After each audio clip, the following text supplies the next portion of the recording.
now call the meeting of the Winterville Town Council to order. Good evening, everyone. Our invocation will be done by Councilwoman Dr. Brandy Harrell. Good evening. If we all could bow our heads. Heavenly Father, we thank you for this day, a day that we have never seen before. Thank you for life, health, strength. Thank you for our neighbors, and most importantly, thank you for our citizens. Let us make decisions that are reference to you, with respect for each other, and with all of our citizens in mind. Keep us safe. Thank you. Amen. Amen. Please let us stand for the Pledge of Allegiance.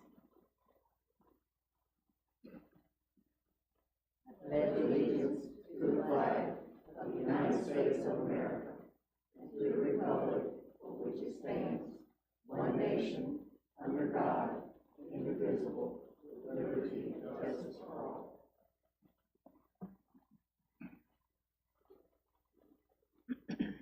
I do welcome each one of you to our meeting this month.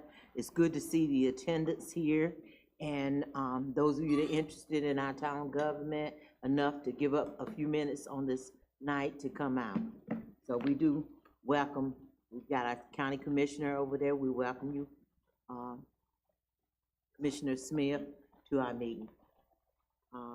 Roll call. Mayor Pro Tem, members of the council, if you would use your remotes.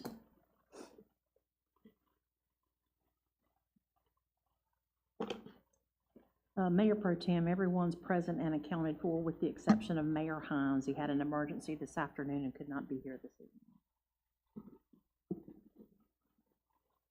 Now we'll move to the approval of the agenda. Mayor Pro Tem, I do have one change. If you will denote that new business item number 2 is being pulled from the agenda, so we would like to omit that one for this evening. That was the Southbrook cost share agreement. If there are no other changes, I will entertain a motion. Motion to approve the agenda. A second. Motion made by Councilwoman Smith, seconded by Councilman Moy. Proclamations? Mayor Pro Tem, if everyone could vote. Oh, vote, yes.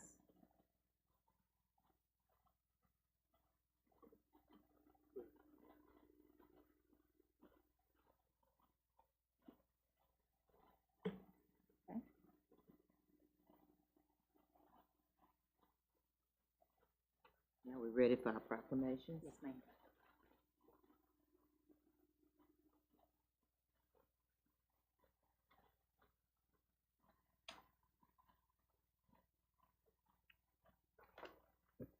Good evening. This being Black History Month, we have a proclamation to designate that. Whereas we celebrate Black History Month in February to recognize and honor the profound contributions, achievements, and resilience of Black Americans throughout our nation's history, and whereas Black history is an integral part of American history, encompassing the struggle for freedom and equality, the pursuit of excellence in arts, science, education, public service, and countless other fields, and the enduring legacy of courage, leadership, and determination that continues to inspire us all. And whereas the theme for Black History Month 2026 is a century of Black history commemorations. And whereas Black leaders throughout our nation's history have worked tirelessly to create a more fair, just, and equitable society. And whereas Black History Month affords special opportunity to become more knowledgeable about Black heritage and to honor the many Black leaders who have contributed to the progress of our nation. And whereas a result of their determination, hard work, intelligence, and perseverance, African Americans have worked tirelessly to maintain and promote a valuable and lasting contribution to the town of Winterville, our state and nation, achieving exceptional success in all aspects of society, including business, education, politics, economy, culture, science, arts, and history. And whereas this observance affords special opportunity to become more knowledgeable about Black heritage and to honor the many Black leaders who have contributed to the progress of our nation and community. And whereas such knowledge can strengthen the insight of all of our citizens regarding the issues of human rights, the great strides that have been made in the crusade to eliminate the barriers of equality for minority groups, and the continuing struggle against racial discrimination and poverty. And whereas much of the town of Winterville's honor, strength, and stature can be attributed to the diversity of cultures and traditions that are celebrated by residents of this community. And now therefore be it resolved that I do hereby proclaim February 2026 as Black History Month, and we honor the contributions of Black residents who have enriched our community through their leadership, service, and cultural contributions. We call upon all community members to reflect on the significant achievement of Black Americans. In witness whereof, I do set my hand and cause the seal of Winterville to be affixed this 9th day of February 2026. Thank you. That proclamation talks about our heritage here in Winterville. And I say our heritage because my father was an employee of the town of Winterville years and years ago when I was a child. And I remember so many times different men that worked for the town of Winterville and the different people that made up our community. And they all contributed together.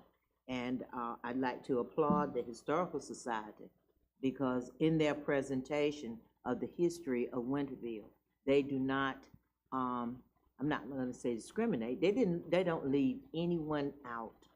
They make sure that all parts of our community are covered. And I do thank them for that. Okay. You don't have to adopt that. No, ma'am. We have public comment next, and Mayor Pro Tem, if you would read the public comment. Oh, I'm so sorry. I jumped ahead. We do have a public hearing. And Stephen, please come up. Good evening, Board. We do have just one public hearing today. It is the Fortner Commercial or Reedy Branch Storage units. The physical address is 4771 Reedy Branch Road. This is located just beside the Sarah Law softball complex. This is Reedy Branch Road going north to south here. East to west right here is Four Lines Road, just to give you an understanding where we're discussing. This is a 3.7 acre site. The applicant is Tyler Fortner and Art Consulting Group. Again, this is 4771 Reedy Branch Road, just beside Sarah Law softball complex. This site has a little over a 44,000 square foot building on it. You've probably seen them constructing it over the past few months. 9,500 square foot of the building will be used for office, and so they're hooking up to sewer for office connectivity. And that's why they're annexing. And this is the site, as you can see. This is the Sarah Law site, and this is how the site sits on this 3.7 acre site. Staff does recommend approval of this annexation. We think it's going to be a great commercial addition to the town of Winterville, something that we always want and need. The annexation, if approved, will become effective February 28th, 2026. Are there any questions before we open up for the public hearing? Thank you. The public hearing is now open. Anyone want to speak for the annexation, in favor of? Anyone want to speak against it?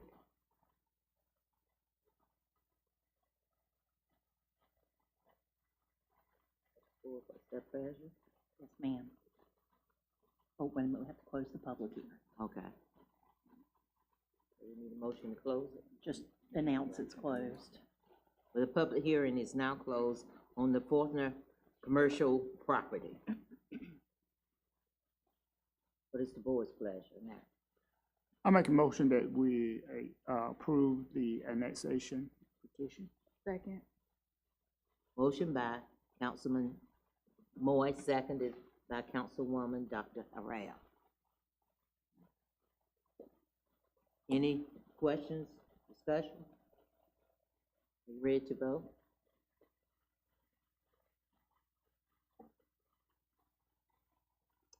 Vote is unanimous.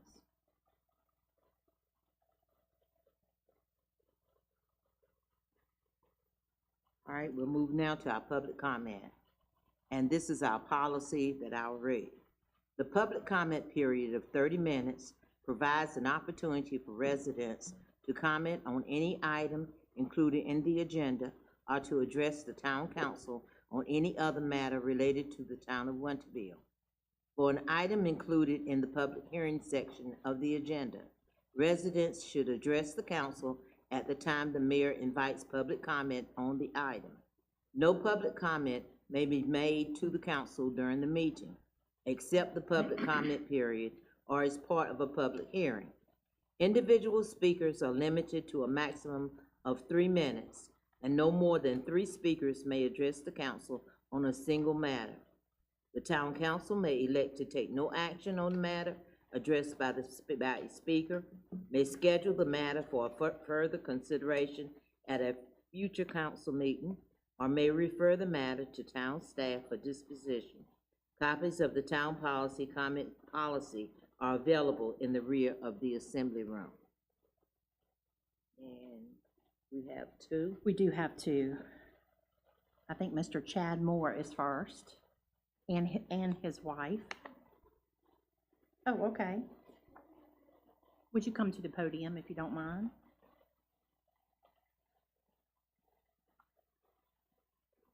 Miss Moore, your name's Amanda? Yes, ma'am. Okay. I'm sorry, y'all. I'm a little nervous. I don't really talk in front of people very often.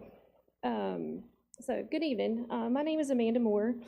I have lived in Winterville since 1990. I grew up actually 2 blocks that way at the corner of Main and Academy.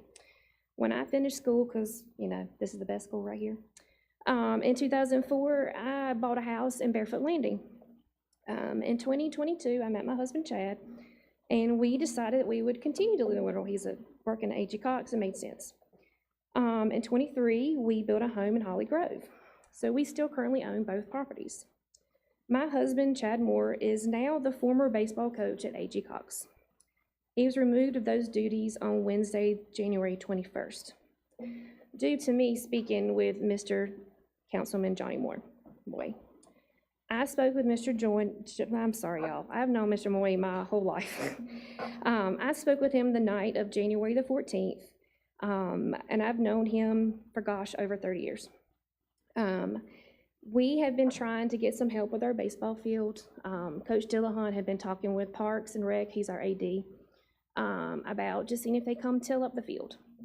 I just asked a question. Was there some way we could get some help? And apparently it kind of blew up. I know that he only spoke to one other person besides me, and I asked for help. In previous years, we've had help. No big deal. We appreciated the help. But basically, because we spoke to Mr. Moy, or say me, because it was my conversation, they removed my husband as being coach. So someone at Parks and Rec, the school, somewhere, doesn't want him to do a job that he's darn good at. So my question is, why can't I talk to y'all? I pay taxes. I've lived here for 30 plus years. Why can't we as citizens have a concern that we can't bring up? And why do people that are also being paid by my tax money, they're employees of the town, why are they taking out those comments or those questions out on other people? Maybe that's not what really happened, but that's how it feels. And it makes me feel like that we don't have a voice. And I feel like that means that y'all aren't necessary. And I don't think that's the truth. I would really like to get to the bottom of why questions can't be asked. Because that concerns me, I'm sure it concerns Mr. Moy, and I hope that it concerns all of you. Because if we can't bring concerns to the people that we elect in these offices, there's no point of having any of this. And if those people that don't want questions being asked, they don't need jobs in our town. And that pretty much sums what I was going to say because I went off my script. Thank you.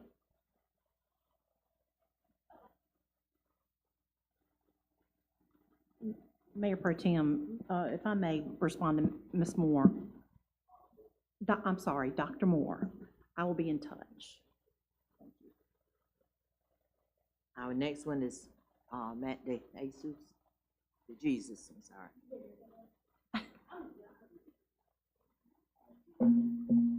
I like to jog, but you know what? I was jogging the other day. I was running hard as I could, but I looked, this lady was walking, and she was keeping up with me. So I said, I gotta stop that jogging. And I really appreciate Ms. Robinson for talking about the Historical Society. We are gonna have a wonderful program. It's gonna be about the Black Trailblazers and pioneers in the town of Winterville. And we got a big, huge place. So we invite the whole community, not just the black people, but white people, green people, Mexican, whatever. We invite everybody to it. So don't be just thinking it's just for us now. We want you all to come too. We want to build that building up. And we got this little 22-year-old young girl. She's going to be talking about taking care of the older people in Winterville, not just the blacks, but the whites too. And, you know, we getting older. This place, we getting more older people here. And I want to be the longest living person in Winterville. And I think she's going to help take care of me. So I want you to come and hear that. And I want her to encourage the young people to do that. We need those young people to take care of us. And also, I know my time is about up, but look, you know that intersection out there, Mill and Boyd? Girl, man, girl, whatever. That intersection used to be dangerous, and it used to pile up in my yard, or cars have accident and end up in my yard. But we had snow and ice, not one single accident out there, not one. Now that is something to cheer about, for we are doing good in Winterville. Thank you. Thank you. So. That's it for public comment, and we will move on to consent agenda. What is your pleasure? Motion to approve the consent agenda. Second. Motion by Councilwoman Smith, seconded by Councilwoman Dr. Arrell to do this consent agenda, to approve this consent agenda. Vote.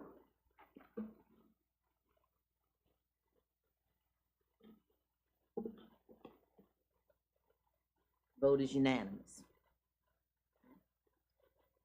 Moving right along. All righty, we do not currently have any old business for this evening, so we will go into new business with the first item being the NCDOT utility relocation agreement for Old Tard Road Electric. Good evening, Mayor Pro Tem and members of the council. Tonight before you, we have the Old Tar Road utility relocation agreement with NCDOT.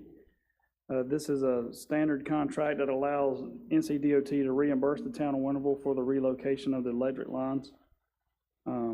Currently, this agreement is worth a reimbursement, will be eligible in the amount of $1,498,362.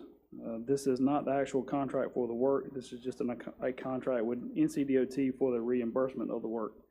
And so next month at your March agenda, on your March agenda at your March meeting, you will have before you the contract that was bid out, and we'll have that ready for you to approve. The expectation for this is to begin as soon as April 30th.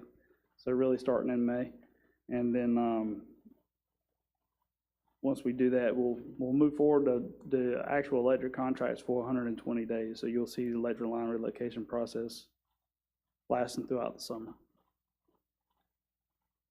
Stand by for any questions. Mr. Bowles, you said May. You speaking May of 2026 or May of 2027? 26 for the electric line relocation. And the actual work support starts when? The road construction work, Yes. okay, that is scheduled to start in spring of 27. I have a question for the town attorney. As I understand it, would you like this, if council so wishes to approve it, pending your review? Yeah, I have had a chance to look at it today.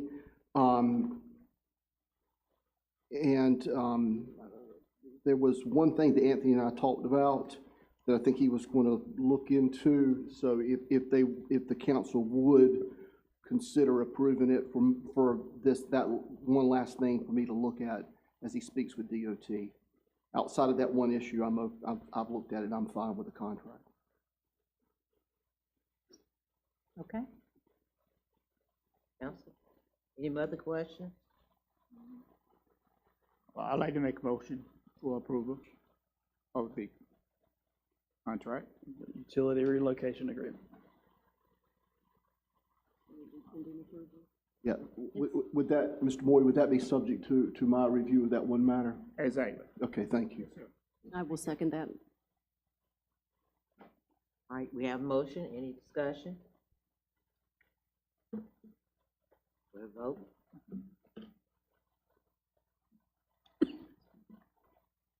Thank you. Motion by Mr. Moy and seconded by Councilwoman Smith. Sorry, didn't say it. Okay. Our next thing is student board appointments, Winterville Human Relations Board.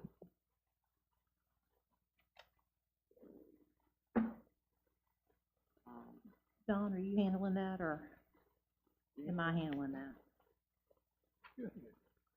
Okay. I do believe this is a continuation item from, I'm not sure of the month, but the Winterville Human Relations Board in its bylaws states that the board may appoint, correct me if I'm wrong on the number, but up to 2 high school students and up to 2 college students for representation on the board. These are non-voting members, but nonetheless, the board has that option. I believe we have 3 applicants in the packet tonight. If I'm not mistaken, Don, 2 of those are high school dual enrollment students, and 1 is a college enrolled student.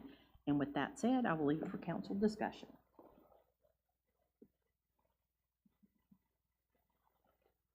Any discussion? If no discussion, then what is the pleasure of? Well, yes, I just would like to say I'm pleased to have those applicants in their investment in the town that they live in. They are our future leaders, and I'm highly, excited about them coming aboard. Any, So I'd like to make a motion to accept all 3 students who have applied to be a part of the Human Relations Board. Shantasia Morris, who is a college student, the 2 high school students, Sarah Stewart and Chloe Stromas. And I second. all right, it's been moved and properly second that we accept the 3 applicants for the Winterville Human Relations Board. Any other discussion, any other questions? I was gonna say, I wasn't sure how the slide was set up, so Evan just may need to update that. One question. The question is, the students and the college student, do they have a voting? They do not. Would it be able, they're not eligible to vote? They are not, but they will certainly be members on the board and participate as the board sees fit in terms of everybody. They'll get in there and work with everybody. Okay. And also, what about present? Do they fit the same guidelines than the ones that has the right to vote. They have to be present to all the meetings, or their condition is a little bit different. I think the bylaws apply to everyone. It will be. Yes. Any other questions, discussion? I think Evan's close. Okay. Ready to vote?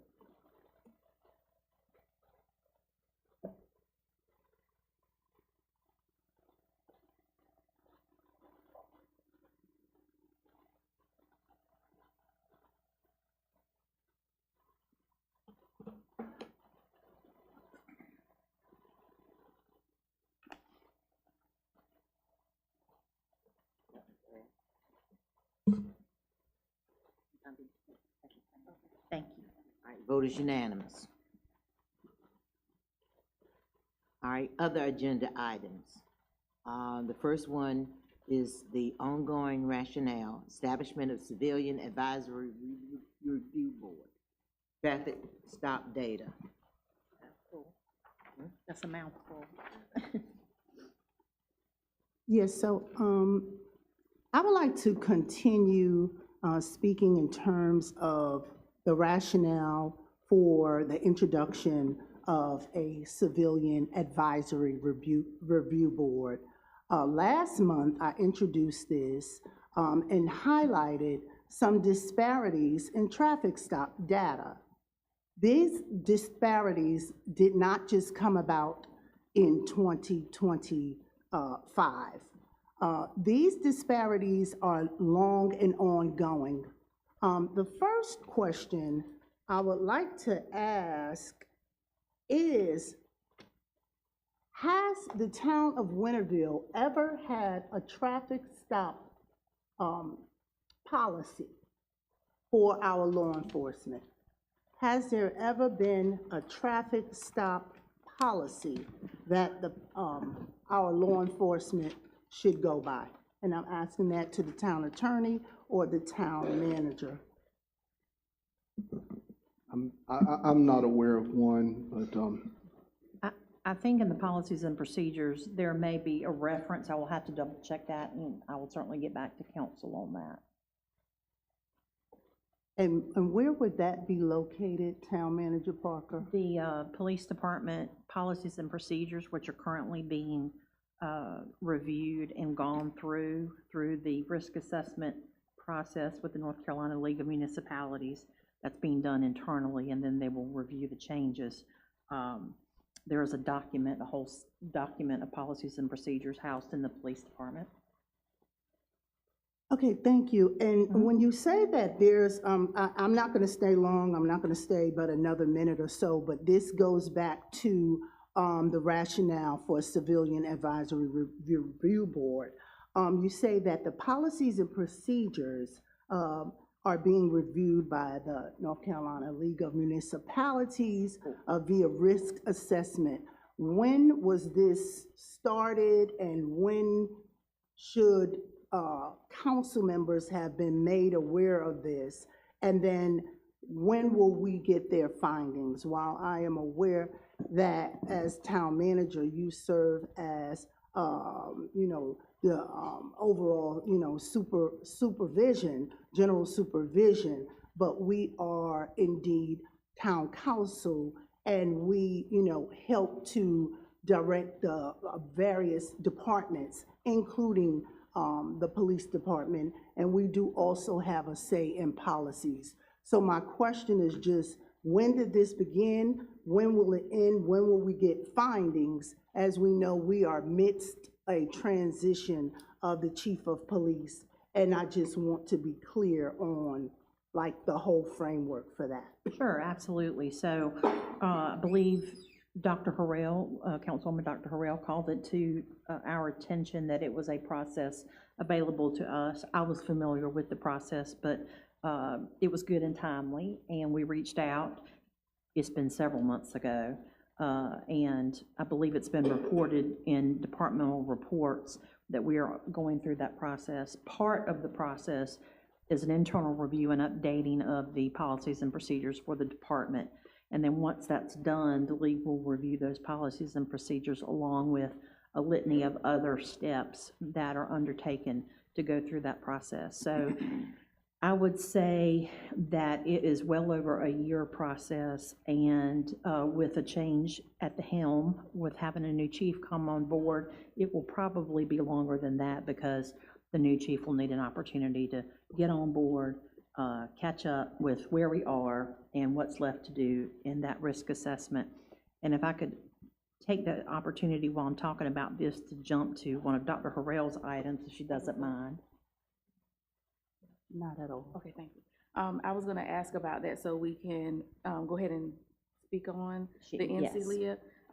So yes, last year, probably around the same time, in one of our meetings, I did, speak with, Chief Williams at the time, about NC-LEA because there were, there were concerning reports, there were concerning emails and things of that nature about disparities regarding African-American drivers being targeted, so on and so forth. And so just for the educational purposes, NC-LEA is an accrediting body that is recognized for their best practices across the state, and they strengthen, you know, the policies and procedures. So again, it's not to be punitive to you all or corrective, it's to be supportive and bring oversight to the police department from an outside agency. So Sure. I'm excited that you have said that we were at the helm of actually being in that process. So if you could talk more about it. Sure, and not quite, but we're close. So when you go through the risk assessment through the League of Municipalities,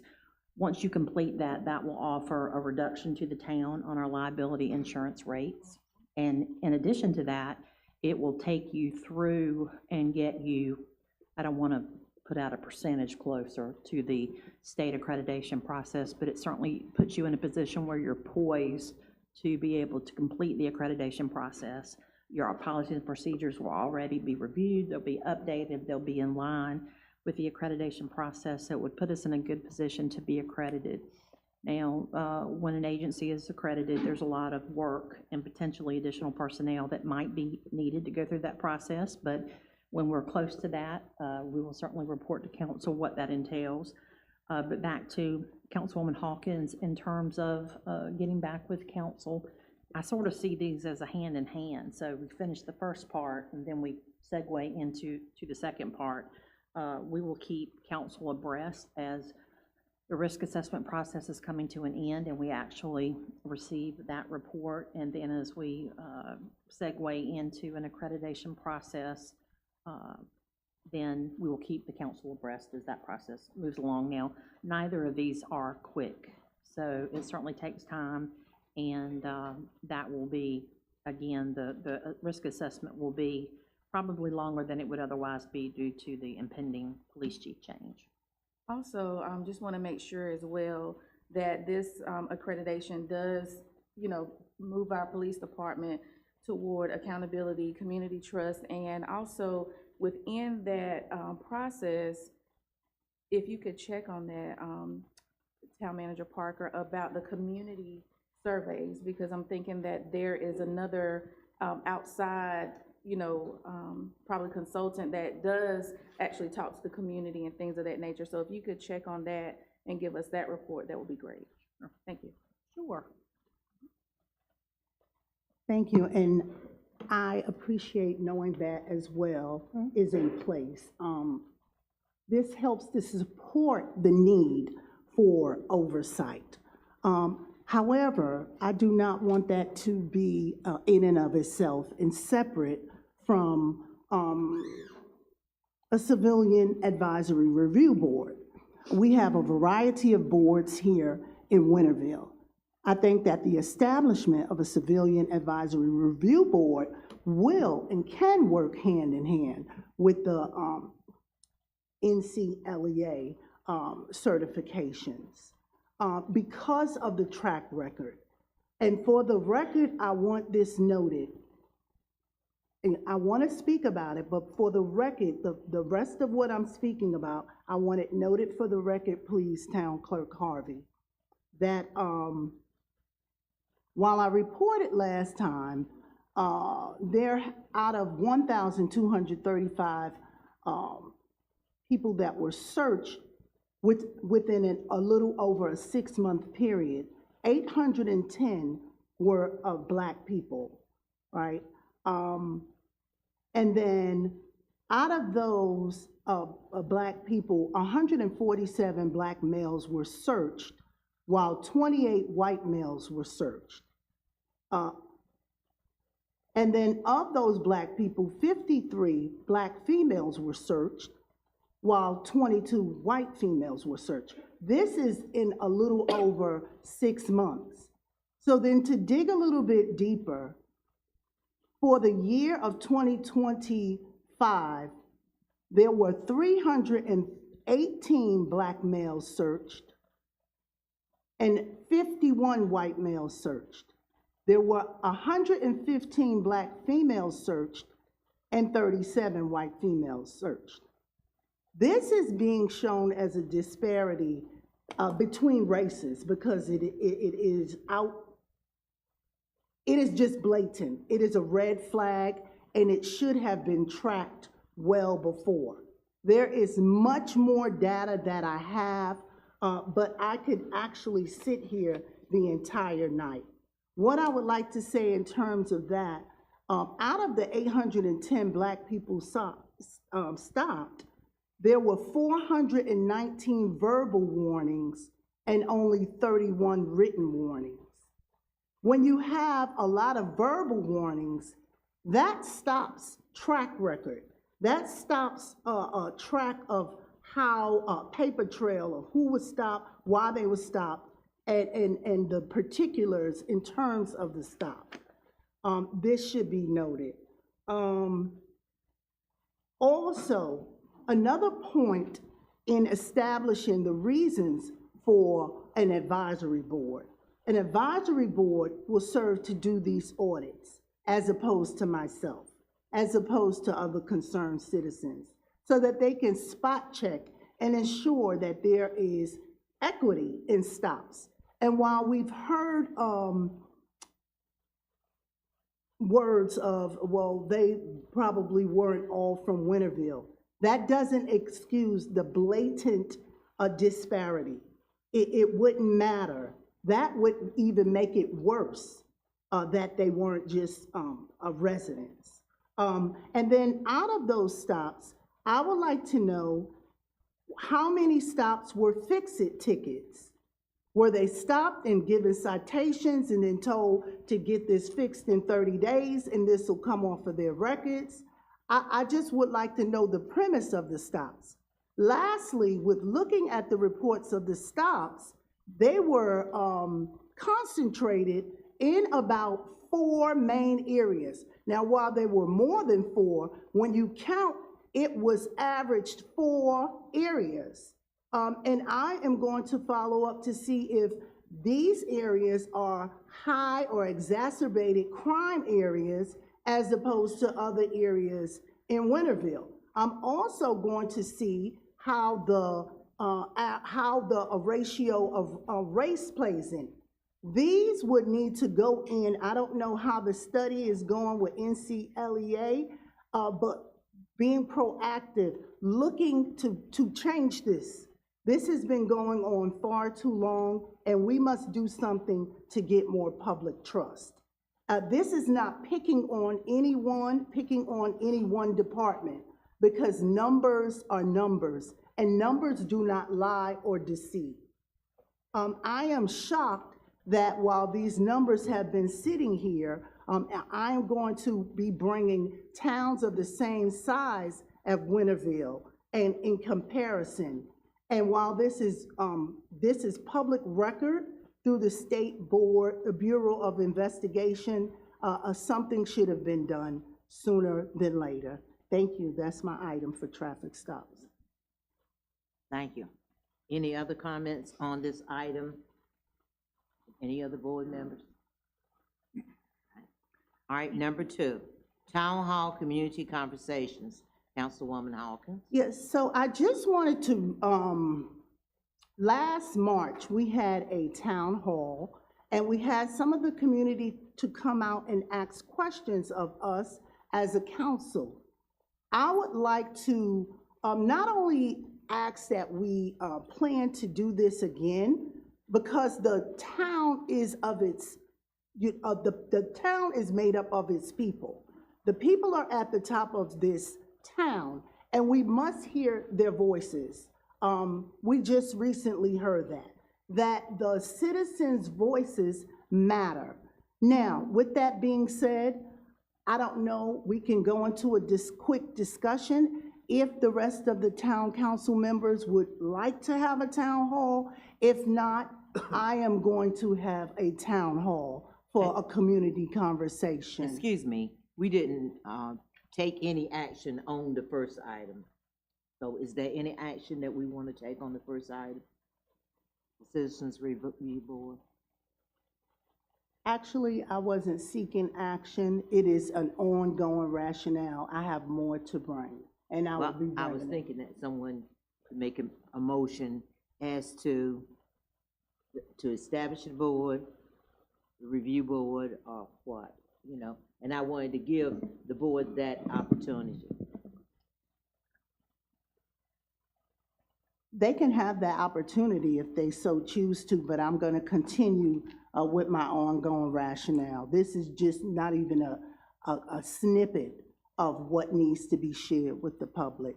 So, Mayor Pro Tem, I would also like staff to be ready to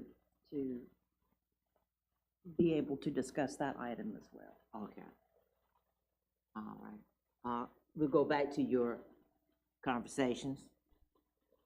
and so I would like to introduce again for this year another town hall. We had community conversations via the Winterville Human Relations Board. However, I think that we should have a town hall here in the town assembly room. We could collaborate with the Winterville Human Relations Board, but I believe this needs to be deemed and approved sooner than later. Us being an established council and a variety of concerns, celebrations, and just a variety of things that the people of the town may want to talk with us about directly. And so that is what I'm asking. We can open the floor for conversation. And if my fellow council do not want to do it, I'm going to move forward with a town hall for myself and the citizens. I know I'm presiding, but I do not lose my privileges as a councilwoman. So I would like to make a motion that we ask the Human Relations Board to plan and implement a community conversation meeting this spring. And that gives you flexibility of time. We're in winter, and it does give you enough time to plan it. Mayor Pro Tem, would that include,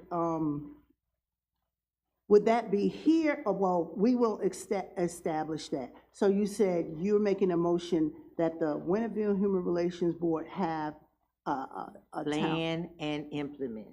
That means decide on the place, the time, and the format. I have number four. I have Do we this. not need a second? I have discussion. No, I I'm made a just motion. Making a statement that we have a motion on the floor. We need a second Oh, before we yes, go to right. discussion. Before discussion, gotta have a second. If it doesn't get a second, then the motion dies. So, no second, the motion dies.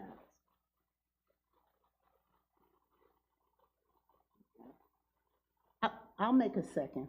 I'll second that motion. So that we Okay, can I have have a- discussion. Okay. Discussion. So I just want to make sure that I'm clear, Councilwoman Hawkins. I think that that is amazing for the Winterville Human Relations Board to plan and implement, but from what I'm hearing from you and also from citizens, they want to hear from the council. So are you saying that the council will be involved, the council will be here for questions. Is that what you're asking as well? And that was my initial statement, that I wanted to have a town hall so that the citizens could address the council, right? Now, I said that the Winterville Human Relations Board did do a community conversations. A town hall is different from a community conversation. And I would like to first open it up to fellow council, that the citizens can come here and interact, ask us questions, right? And if that doesn't pass, I will be moving forward and having a town hall with the citizens and utilizing the community room and/or the town hall here. So, and thank you, Dr. Harrell, for that clarity. That's what I was trying to convey.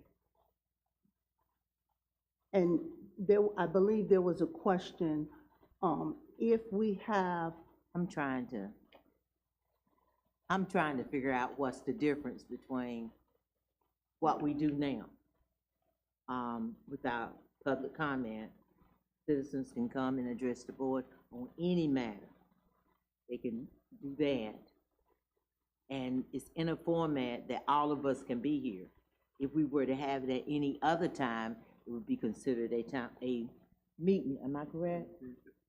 If all of us were here? I think what I'm hearing proposed is, at least one of the proposals is a special call meeting where the council would be here, and, you know, you would have an agenda set up to talk about community matters. It would be a special call meeting with the council present. Attorney Lassiter, do we have to actually get a definition, define a town hall? I'm asking for a town hall where the town comes and speaks to the council that are entrusted to represent them. That is not a community conversation. A town hall is when the council is addressed differently, asking, you know, the citizens are asking questions, and it doesn't have to be isolated to citizens. It is held in a town assembly room. It is a formal town hall. We had one last year, and the people came and they wrote, it wasn't a special call meeting. It was a town hall. It was done in the first week of March of last year. Yes, ma'am, and I was at that meeting. My point simply is that because I thought what I heard is that there was an interest by council members that the council itself be here. And so if the council was present, it would have to be an advertised meeting. And that term is a special call meeting. It wouldn't be a regular meeting like we're having tonight. It'd be special called so that the council would be here. It would be a notice meeting. And then it could be, the agenda could be engineered however you want it, such as a town hall meeting. But it would have to be a special call meeting to give notice of it when the council's present. What's the difference between this year and last year? It was an established town meeting where the town came in and they wrote questions, and then we had Rebecca ask the questions. We didn't have a special call meeting for that format. But it was noticed as such. Any meeting of the council's always noticed as such, just as a It point. wasn't a special call.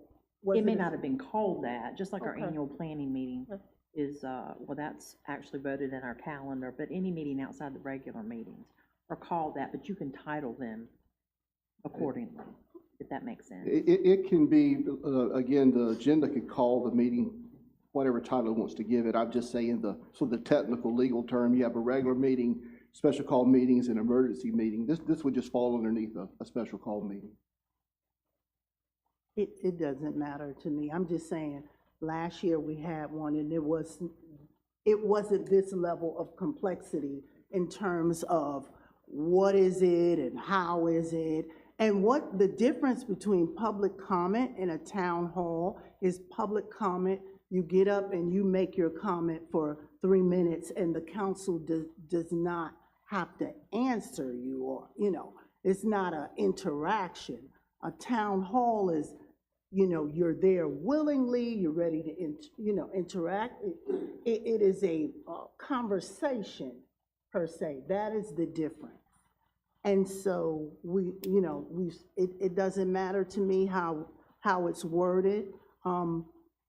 And again, if this doesn't pass, I'm just sharing that I will be having a town hall with my constituents. And I just wanted to bring it to the council to share, that this would be something beneficial to us as a whole. And so with that being said, I would like to make a motion. The motion's on the Oh, floor. excuse me.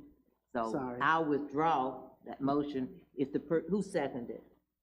Did I get seconded? seconded it, actually. Okay, I'll withdraw the motion, and you can withdraw your second if you want. And so So we can entertain another motion. yes. And so I will withdraw the second that I made, which we had Now a discussion. withdraw my motion. Now you can make. Here, excuse me, one thing before we go into that.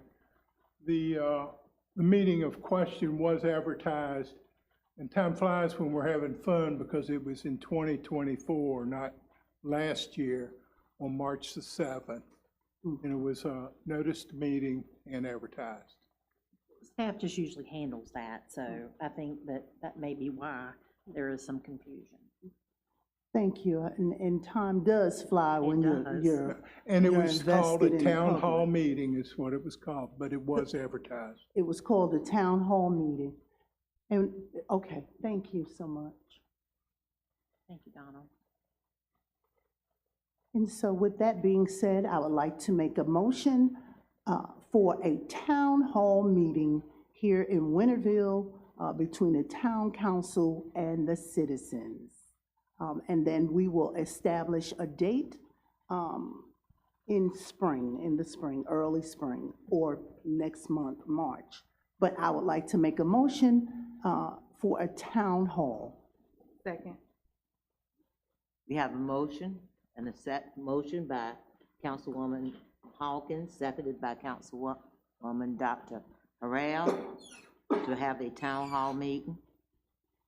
Any discussion? I do have a question in regard to date and choice of the date. I know we have several work sessions that we need to plan.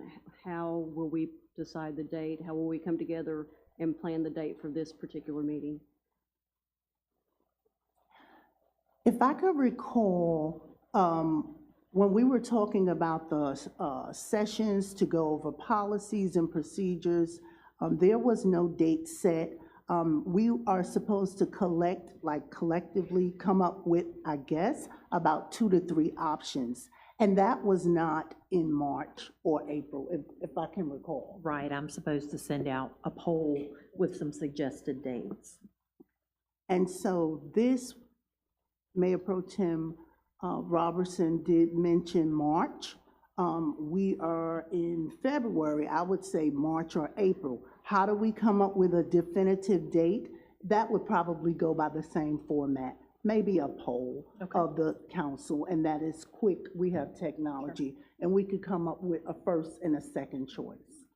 Now, more than likely, we usually try to hold those during the week in the evening, just to get a better number of attendees. Who will do the planning for the meeting?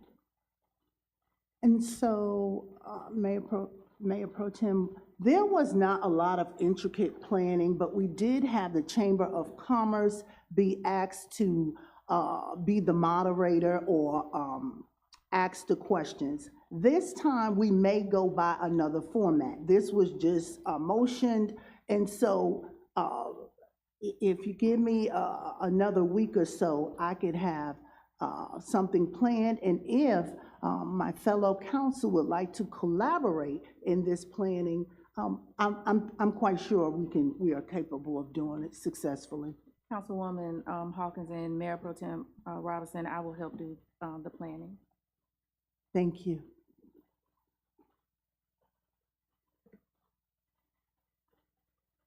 Okay. Ready to vote?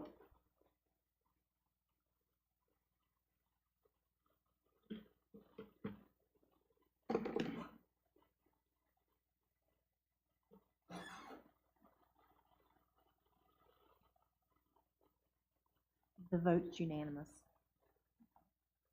I'm so used to not having to say anything, I'm sorry. That's okay. It's unanimous vote that we will do this, town hall, and that, Councilwoman Arrell, Dr. Arrell, and Councilwoman Hawkins will plan. All right, our third item, procedural practices, maintaining integrity of the process, open meeting law concerns. This comes from Councilwoman Hawkins. Yes, so I just wanted to bring before the council and for the record that I am a bit concerned with the policies and the procedures and just the whole format of how policies and procedures have been followed. Initially, with Rule 20, I brought that up. The changing of Mayor Pro Tem, the general supervision of the police department. And I have a book of ordinances. And I would say that the policies and procedures have not been updated in several years. What I would like to say is that I want to be certain that policies and procedures are done with integrity, as opposed to maybe personal retaliation, procedural manipulation, or bad faith. We must be going by the book. We must not be going based off of how we feel, because we are here to represent a whole town of people from 0 through 100. And doing some research, I found that policies and procedures in an established town should be updated and reviewed every 1 to 3 years. And if I could recall, when I got the citizen complaint form via the police department reactivated, that was not established in 19 or 20 years. And there's a variety of ordinances and policies that have not been updated. I know we are going into and we're awaiting a date for a planning session, but we need to be cognizant that not having up-to-date policies and procedures is dangerous for a town, because we're referencing things that are decades old, and we have new people on the council. We have a new world we're living in, and we cannot be complacent with this. This is, to me, very bothersome. And then when you talk about policies and procedures, I don't want it to be deemed as if, you know, I'm being adversarial, I'm starting trouble. But what I'm doing, I am stopping trouble from happening, because we need up-to-date policies and procedures. And once these are up-to-date, they need to be looked at between 1 and 3 years. It is widely known that if they are not looked at, things fall through the crack, things go on that shouldn't be, and I think that we can do better than that. And that is what I had to say. Again, we had a planning meeting. In the first planning meeting, we spent time talking about volunteer advisory boards. And I can't recall a time in me coming to public meetings, coming to town hall meetings, I've never seen as much attention given to that, to take a whole planning meeting for that reason, and talking about intricacies of that, but we're not talking about traffic stops or other emergent things and getting those policies together. So I just want to make sure that we are all on the same page and knowing that none of what I'm saying is personal. It is only prioritizing the people. And that is what I am up here to do, and that is what I do. And so that is my thing, and I hope that we can get our policies and procedures established and in order and reviewed, not in 20 and 30 years no more. Long gone are those days. I'm done. When I came on the board, we did not have a set of procedures. And the set of procedures that we have been working on were the ones that were developed after I got on the board and approved by the board. And so they may need to be updated. And we are planning on having a session to do that pretty soon. Yeah. But this board had existed for lots and lots of years without that. Also, during my term of office, Mr. Moore has been on, we've been on the board during the same time. We also revised our public comment policy. So we've been open, this board has been open to changing to fit the people, changing to allow them more times and more opportunities to participate. We've had times when the majority of the board voted to veer from the rules and procedures, which really surprised me because I'm very much a person that, you know, you set a rule, you follow it, but it has been done. So that surprised me that you don't, even though you have rules and procedures, you can veer and do something different from that. We do want to have rules in line so that we can be fair to everyone. And I think that's going to be what we're planning to do when we get together to revise our rules and procedures for not only our board, but for all the boards and the requirements for those boards. Some new ideas, some new ways of looking at things will be considered. Things that we feel that will make our town better. So we will be doing that. I know that it's hard to set dates. Right now, we're almost getting ready to go into that budget. I say that budget because the budget affects all of us. And when we go into that budget and start looking at where is the money gonna come from for our fire department, our police department, our recreation, where are all these funds gonna come from? And these funds, everything, we know everything is more expensive. And so we've got to find more money to put these things in place for the citizens of Winterville. So it might be that we don't do the procedures right now, that we get our budget done, but we will be doing that. And I ask each member of the board to be dedicated to that process, that we know that it needs to be done, and we're going to have to sacrifice the time and effort to get it done. But I think that we're all in agreement for that. If there are any more comments? I do, Mayor Pro Tem. I would just like to make sure that we make a distinction between our ordinances and the policies and procedures being referenced, and that we clarify when the statement is made that things are not followed. It is my understanding that policy and procedure can be set by each board, and I look to Attorney Lassiter if I am incorrect, and that they're not even a mandatory or they don't have to be there. Those are different. They are guidelines set by the current board to help guide and make suggestions, recommendations, should issues come up. I will reference Councilwoman Hawkins' reference to Rule 20, which is a great example. These are different than the ordinances. So when we talk about safety, security, following rules, we follow in the town of Winterville the ordinances which are put forth. And I just want to make sure that that distinction is clearly made. And are you finished? Yes, ma'am. Okay. So with that being said, Councilwoman Smith, you pointed out that policies and procedures, I'm very equipped and well aware that policies and procedures are different from ordinances. I'm well aware that ordinances are via state law and federal law. And I'm well aware that policies and procedures come from your very board.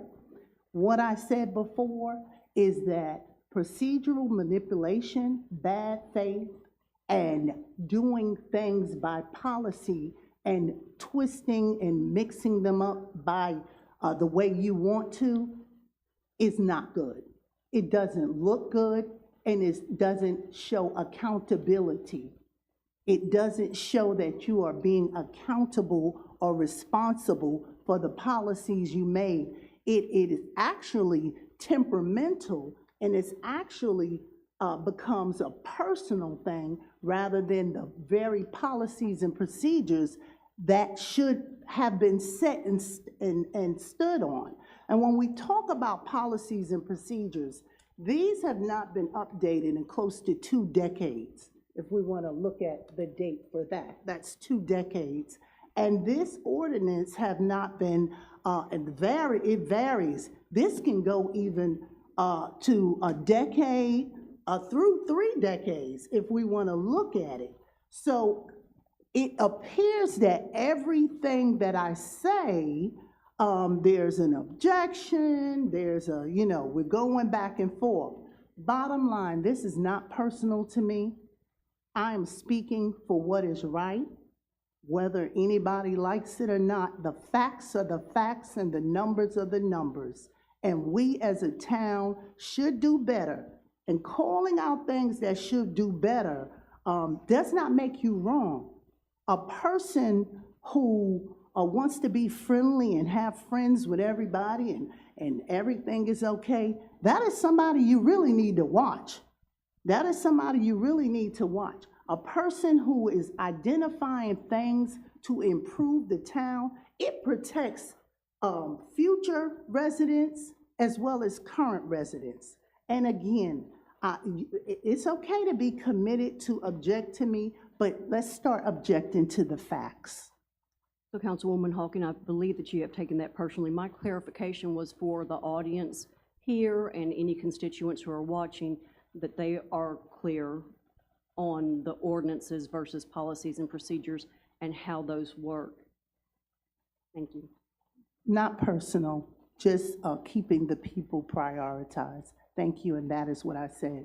This is not personal. It is objections to numbers, 2 decades, almost 3 decades. Nothing changed. But when we want to jump and talk about idle things that are not even as important as traffic stops, we do that. So we are doing things conditional. And when you are doing, we say we want to do good governance is not conditional based on how you feel. It's based on law, fact, and the people. Okay. We've talked about this. Any other comments on procedural change practices? Any other comments? All right, we have the NC Medisys Community Medication Access Event. So good evening to everyone again. I just want to make sure that we are all cognizant and aware of the free over-the-counter medication giveaway that will be February 20th from 9 to 2 a.m. at the train depot. Just make sure that everyone understands that this event is not just for the town of Winterville. This is for Pitt County at large. Again, I am super excited to have been at the table to speak upon the needs of Winterville.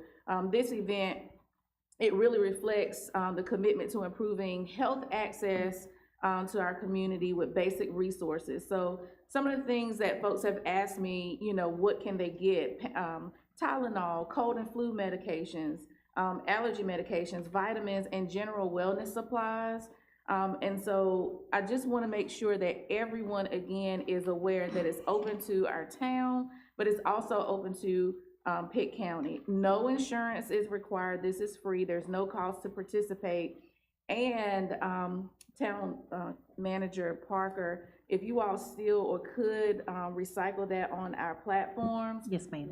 Thank you. Ways to volunteer, because if there are any persons, individuals, groups, churches that would like to volunteer, I spoke with one of the representatives at NC Medicine, and you all can sign up to volunteer through the link up until the day of.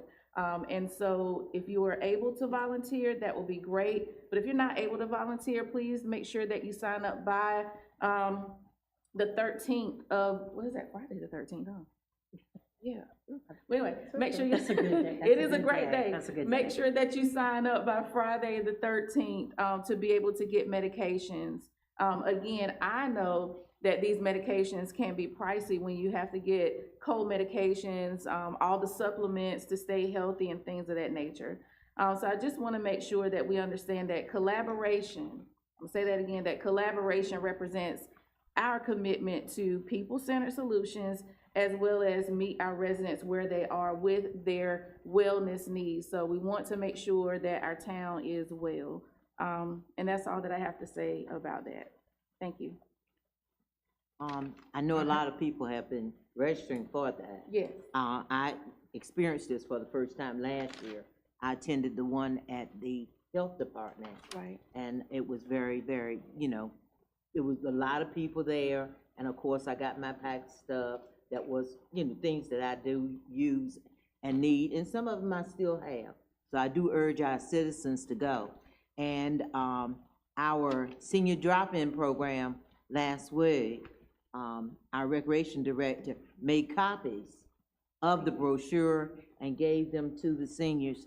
And they've committed to helping any of them that want to register by phone to do it, but I'm understanding that it's full.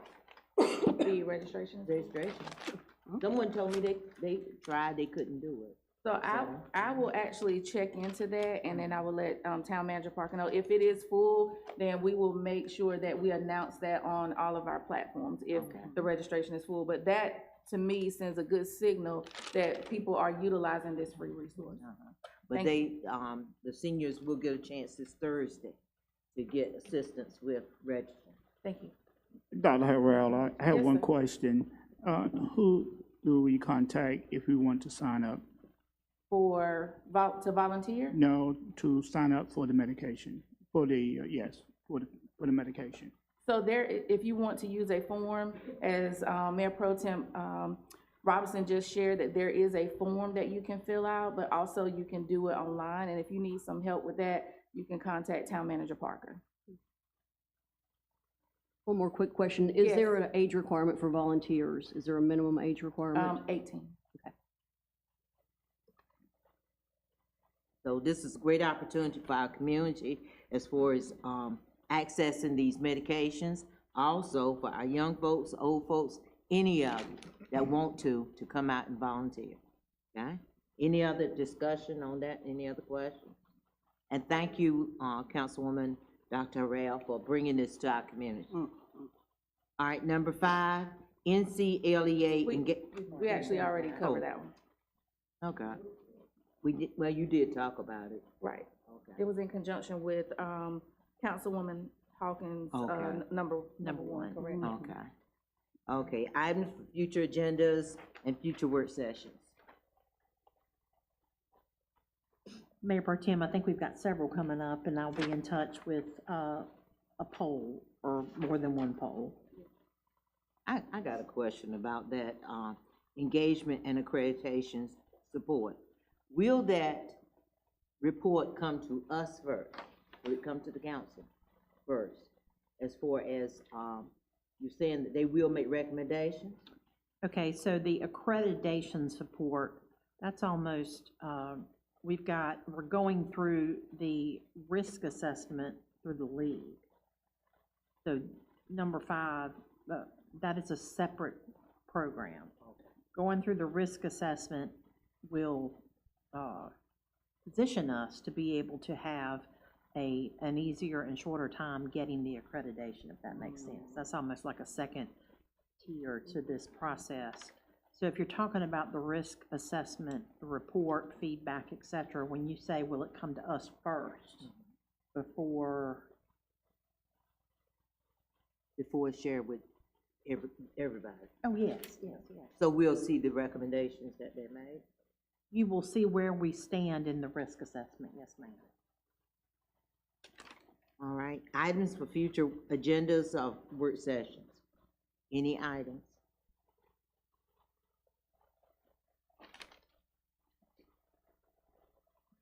And I go back to our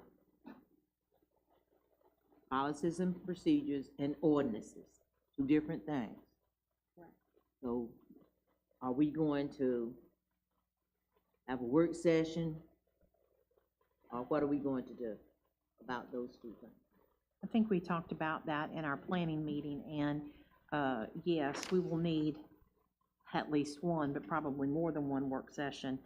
And I talked about council reviewing the ordinances, not that I expect you all to have necessarily a detailed overview of some of the ordinances like planning and subdivisions, that kind of thing, but certainly reviewing areas of the ordinances, and staff will do the same thing, and then we can get together and talk about changes. Now, we did also talk about American Legal, who is the company that codifies our ordinances, and once we have made changes and informed American Legal, they're gonna do a total recodification, and that means that they will take our changes, they will take the current code of ordinances, and they will make the changes and then review them to make sure that there's no conflicts with state or federal laws. And then once we do that, then they'll recodify the books and everybody will get new publications. I will say, in terms of a code of ordinances and things contained therein, that's almost a fluid, living document. And you will see that as changes take place and council either adopts a new ordinance or amends an ordinance, Town Clerk Harvey, at least quarterly, will send those changes to the American Legal folks so that they can, sorry, Don, did I? I was gonna say, their process that they now are able to do is you could adopt it on a night, and the next day I can upload it to them and it would go to them. Also, they don't print the books as much because they get out of date so quickly. The books, the ordinances are online so Correct. that you can go right to them, and it solves a lot of the problems that I've heard here of being, out of date and that kind of thing. So it's almost an instantaneous update. Well, that shows you that I still remember the old school way, because the fact that they can do that now more routinely is great. So I certainly think if you all will keep that in mind as we go through our code of ordinances, that will be helpful. And then I will be sending out dates for at least the first workshop to talk about the council rules of procedure and the code of ordinances. Announcements.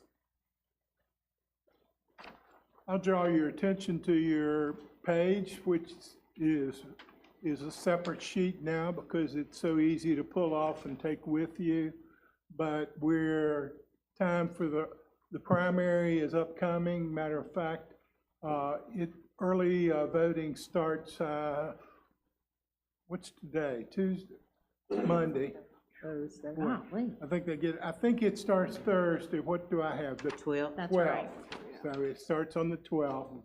The other items are pretty much, Dr.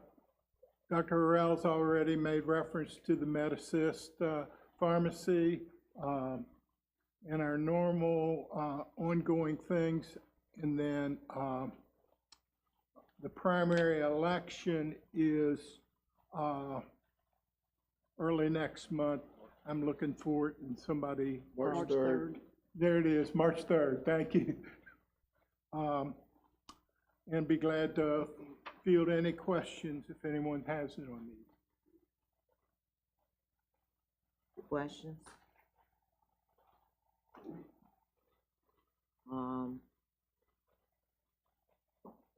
What is it, council? Start with Councilwoman Harrell? Hawkins, excuse me. We'll start with you. Sure.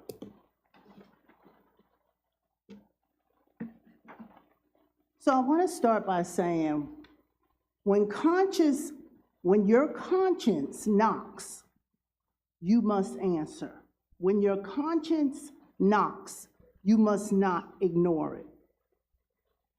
North Carolina General Statute 160A-75 establishes that a council person is the legislative body of each council member and exercises independent judgment and legislative discretion.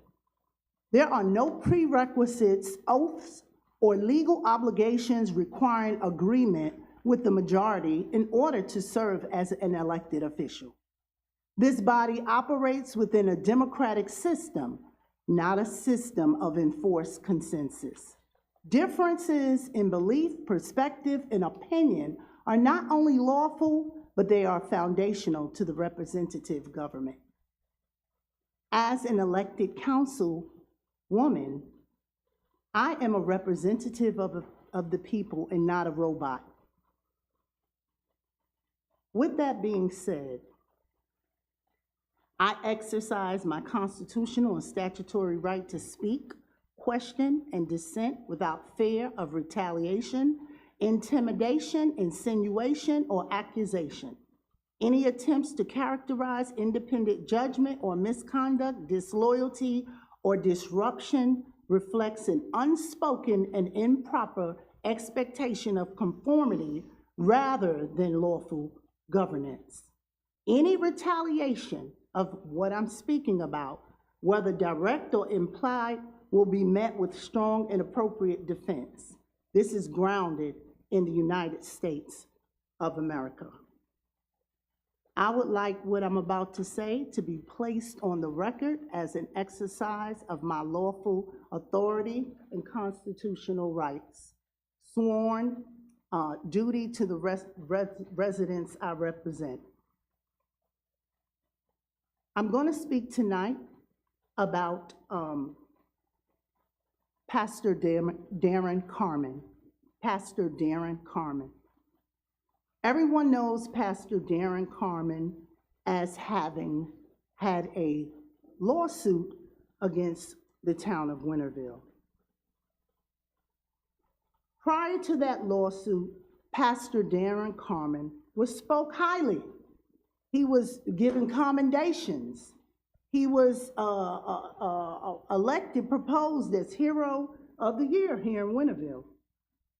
When Pastor Darren Carmen learned of different things that supported his innocence, he was no longer spoken about.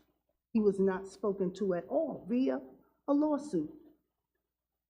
And the town, for the record, did not admit any wrongdoings, even though there was a lawsuit. And with that being said, and this is of my opinion, and my right and my role as a town official, acknowledge, Councilwoman Chantel Hawkins, acknowledge that Darren Carmen, having been incarcerated for a total of 8 years of a 40-year sentence, was both pardoned by the governor, Governor Cooper, and exonerated of, which is a legal declaration of innocence. I am acknowledging that today. It is of my free will. It is of my soul-searching accountability to verbalize my thoughts and position. And I would say, any one of us, Christian or otherwise, that has a conscience, you do not have to admit to any wrongdoing at all, but a simple acknowledgement would do.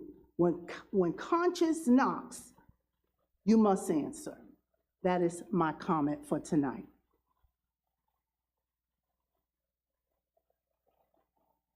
Dr. Harrell? Good evening again, everyone. I'd like to thank our staff. I'd like to thank the council for all that you do throughout the community and for our citizens. I'd like to say again, Happy Black History Month, and all of the folks and the shoulders that I stand on to be where I am in this seat. And I'm in this seat to serve, and I'm excited to continue to serve with all of you all, and especially the citizens of the town of Winterville. Also, everybody may not support or celebrate Valentine's Day, but I also want you to think about this month. Yes, we think about Valentine's Day, we think about love, but what type of love are you showing to your neighbor? What are things that you're doing that's rooted in love? If it's not anything but giving, groceries or hand sanitizer, any type of, kit that will be well-being for someone, or paying it forward, showing some type of love in action. So again, I just want to say thank you all for all that you do. Thank you to our citizens, and just practice some sort of love towards one another, not just this month, but for all the days to come, because times right now are frustrating, difficult, and everyone is going through something, so just be kind. Thank you. Councilwoman Hawkins, did you announce the program? In relations plan? I did not. Will you announce it? I did not. Can Will you you defer announce back? it? Yes. Absolutely. So thank you, Mayor Pro Tem Robertson. So the Winterville Human Relations Board will be will be having a program, a Black History program entitled "It's a Love Thing." And It's a Love Thing is going to be a collection of things that we love and have grown to love about the Black culture. It will be held February 22nd, Sunday, February 22nd, at the Depot from 5 to 7. We would like to invite the entire community to come out. We are also having this program in collaboration with many community members, organizations. One who is here tonight, Miss Matt DeJesus of the Winterville Historical Society. It's going to be something you do not want to miss. And again, as Dr. Harrell said, it is all about love, and It's a Love Thing, a Black History program. Please come out. Thank you. Councilman Moore. Yes, first of all, I'd like to thank staff for all that they do, continue to do.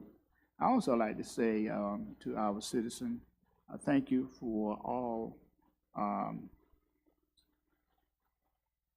the citizen really do your job here in this wonderful town. If it weren't for the citizen, there is no way in the world this town can be where it's at today. Don't get me wrong, our staff performs, but the citizen help provides to this town. I just want to say thank you. Also, I'd like to say a special thanks to our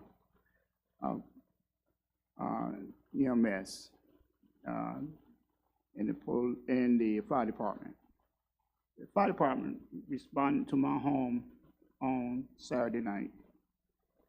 And the snow was coming down like crazy.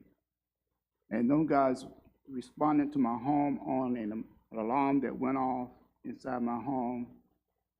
And they didn't act like they had any frowns or anything. It was a call that malfunction of equipment. But they responded. And they checked everything out for me, and I just want to say I am glad to be part of this town, and I'm glad that we have a supporting staff, and especially EMS that we have that love what they do. You can see that, and I just want to say thank you. You don't know until you need it. You don't won't appreciate it until you need it. You know, it's easy to talk about it, but once you are part of it, once it happened to you, you will have a different level of passion and love for it. And I just want to say thank you very much, David, to your department. Councilman Moore, we're just glad that it was not a serious matter. Councilwoman Smith? So just thank you this evening to the residents who came out to support us and to be a part of this public session. We always invite you out. And I assure you that each member of this council takes the privilege of being here as just that, a privilege and an honor to serve the community as a whole. I am grateful for the opportunity to serve. I'm grateful to the opportunity to serve with each of these individuals, and I am thankful for our staff and for our community. Thank you. Mayor Pro Tem, I have no report tonight, thank you. Do we have a closed session? No closed session, no ma'am. First, I want to thank my daughter and granddaughter for being here tonight. They came to kind of help grandmother, you know, knowing that she would be a little nervous in this position, and I do appreciate it. I thank staff and everybody who did everything to help with this snow that we got. We experienced this unusual weather. I thank all the rest of you for coming tonight to this meeting. But whenever we go through something, we know that, and as we serve on this board here, and as we walk each day through our lives, we realize that we're gonna have lots and lots of different opportunities to learn from the people we see, learn from their opinions and things like that they have, because no one sees things the same way. And I find that oftentimes I learn by listening to others and understanding where they're coming from. But also the experiences that we have and the things that we have, they help us be better people. So we all striving to be better each day.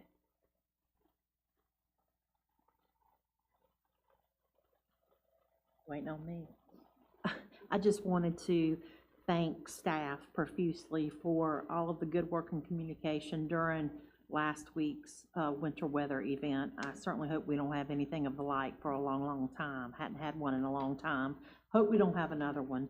I thank council for the responsiveness to all of the many, many communications I sent. Hope I didn't drive everyone crazy. And it's good to see folks out tonight and safe, and hopefully everybody will be safe on their way home. And to those tuning in, thank you. Everybody's got anything else? Motion? Make a motion that we adjourn. Motion by Councilman I'll Moore, vote for that. seconded by Councilwoman Hawkins. Got to vote on it?